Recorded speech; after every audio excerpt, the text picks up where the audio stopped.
Welcome to the answer for task 8. I have reviewed 2 systematic literature review papers, specifically the prior literature review section in those papers, and I have tagged different sentences based upon my experience and my skill.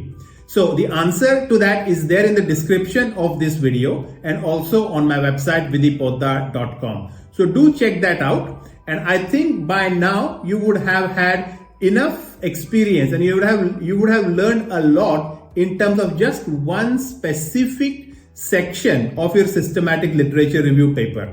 Yes, if you do this properly, you will realize that when you're writing your next paper, it is going to be very easy. It is going to be a piece of cake for you. Okay, so check out the answers and in the description and also on my website. That's all. Thank you very much.